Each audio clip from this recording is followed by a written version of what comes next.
the most important thing we can offer ourselves when striving to be better, and where we all slip, where we all like force ourselves forward and then snap back.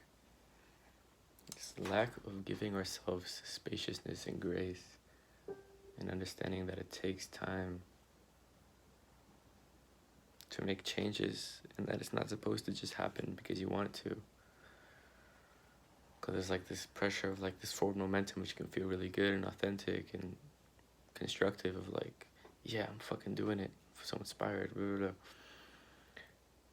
And then it can become condensed, and it can break us down, and it can like calcify and build unnecessary weight if we don't know how to be like, okay, I just tried really hard internally. At least I was very inspired, and part of me was really wanting to, with whatever ideas of I'm supposed to or I want to, whatever those ideas were, however they were conditioned. The way to turn that voice of I want to do better into a truly constructive and healthy and authentic voice, rather than an externally pressured one that we burn out under, or that we self-neglect under, or that we rebel from, depending on how good we are handling it. Some people are better at compromising and doing their best, but we still burn out, and some people are just end up rebelling and just going the other way.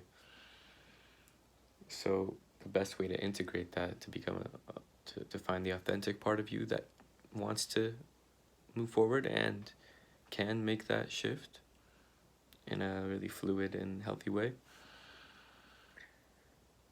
is to find the places where, you know, give yourself grace, like push and do that from an authentic, inspired place, like, yeah, and then, all right, it can't all happen in one night or in one day, and let yourself fall back and rest, because it's a push and pull, it's a pulsation, and just energetically leave everything, and as if you're already enough and there's nothing to do. Like, you have to be able to weave those two ways of I'm inspired and I have all these visions, and to weave the release of everything, like, okay, I've done enough, even if it doesn't seem like physically you've manifested all that you wanted to. You have to let yourself recharge and know that you have done enough, simply by fundamentally we are enough. Okay, so we continue to loop ourselves and to generate scenarios where we experience confusion and lack and challenge and all these fundamental ways where we are dishonoring who we really are, when all our doing is based on a belief that we are inherently not enough if we're simply just being, and that we need to do in order to be enough, or to be good enough in order to be good, and otherwise we're useless, we're lazy, we're bad, we're unlovable, we're wrong. So it's important to come from that place, and then it's, of course, the dance of like, we don't want to get complacent either with like stagnating, but not because we're wrong if we do it, just because it doesn't feel the best. So we want to follow what feels good, and it's like, you know, going forth and doing the thing, and then releasing, knowing that we are enough, and that it's actually a lot. It's a big contribution to try and to do, and that those things have ripple effects, but nature's pace for accomplishing is slower and more fluid than we believe. So at first, in like trying to do something and build momentum, it'll be really hard because we're shifting our momentum. So we have to give ourselves the grace and celebrate our incremental efforts, even if it's just purely energetic or mentally incremental, like a built-up capacity of like, yes, I'm inspired, I need to do this. Even that is a big progress, and understanding everything is progressive. Everything is supporting in that right direction. So giving ourselves that spaciousness and that grace and that self-appreciation and that permission to rest rather than to keep being like, oh no, it's not enough to rest, actually gives us space for more of our authentic power and more of our authentic inspiration to come through and to be integrated more with our already enoughness, with our pure being and our innocence and our comfort, to be truly complementary, so our doing is merged and alchemized with our being rather than fighting against it. Because oftentimes, as I said earlier, we're doing in this world while abandoning our inherent state of being that just wants to be held and known that it's already enough no matter what it is.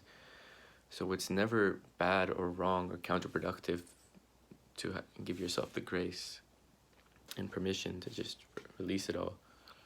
Because when you do that, it actually serves, it actually helps more of you and your authentic inspiration and momentum come through. And you might need to feel things out to be like, okay, what am I really capable of, and be more realistic. You know, dream as big as you want, but don't put that mental limitation on yourself and saying, because I didn't accomplish all this right now, it's not gonna happen. And if I rest right now and release it all, then I'm not honoring it. Because actually we can't fully focus, especially as hypersensitive souls or ADHD, we can't fully focus when there's this like pressure of like, oh, we have to do our natural blueprint for creating and for doing it comes as human beings, even though we're disconnected from this and through our conditioning. That natural capacity to really show up comes from an authentic inspiration, an authentic joy, an authentic momentum of flow that feels good. So it's not always going to feel good to get ourselves to move in the direction that will support us in being more of who we are in this world that has a different way of doing things than our natural state of being. And so this is a game of compromise and stretching ourselves and, you know, getting our shit together, but not in that violent way that connotation can come across as. Because there's always going to be an inner child that will, not going to matter what you accomplish in the world. Like if that inner child doesn't feel fully loved, then, and accepted for however it is, nothing's going to matter. You'll still feel fucking like you're not enough. And your creation in the world won't amount to anything. So there can be movements in the world that will reflect more of that to you, but it's always just, the whole world is always just an invitation into deepening into our being. So there will be always like this stretch and this dance between like, okay, it might not feel like it's the most comfortable for my inner child to like take care of this thing that I want to do. And in the long run though, I know it will. So there is that whole narrative of like, that's pretty common in like productivity and all those conversations of getting shit done and like discipline.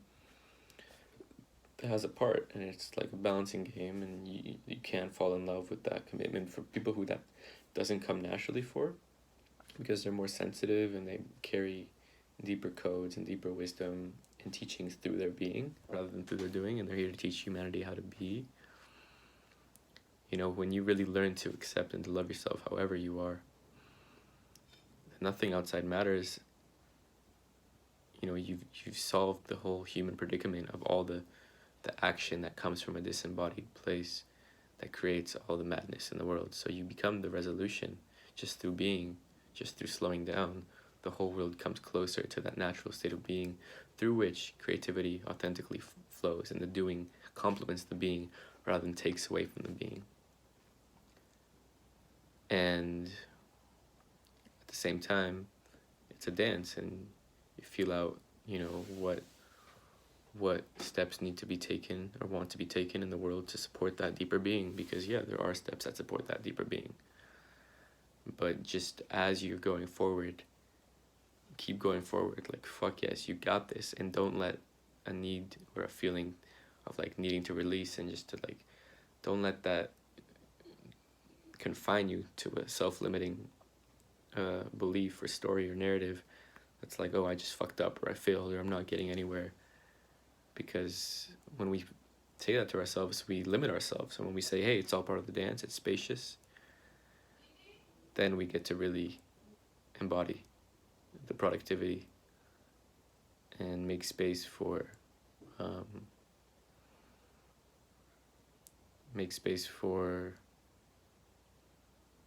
yeah, what for more of us to come through, and to not to give ourselves the benefit of the doubt, and to not, because this way of like punishing and forcing doesn't work. So just know that naturally we are progressive beings. We are meant to be inspired and to do, and especially when we're inspired authentically to do what we want to do because we know it's good for us. But that there's a natural place and fluidity, and there's a grace to it, and and it's not linear, and it's not how we think it's gonna be. And to learn to be okay with that, and to keep giving ourselves spaciousness, and to dance between like, yeah, okay, focusing and also befriending the eternal space where we receive life, and we get to from that place be nourished and revitalized into a way of working that is integrated with our playing and resting and being, where there's no separation. And that's the truth of what that's all about, what we're doing this for, what we're working for. It all depends. And so it's a constant dance, and it's a struggle, and it's a back and forth, but give yourself grace through it, and don't discourage yourself. Remember the infinite possibility that you are, and don't let the world's ideas of you're not doing this, so you're not doing enough, just because they can't see you. Don't let that discourage you from believing, and keep going. Keep doing it. You got it. Keep giving it that space. Breathe in, relax, breathe in all the stuff you're doing, do it, and then release, let go, and then come back to it, and let it be a dance, so that you're not burning yourself out, and you don't have a resistant, reluctant definition of what work has to be.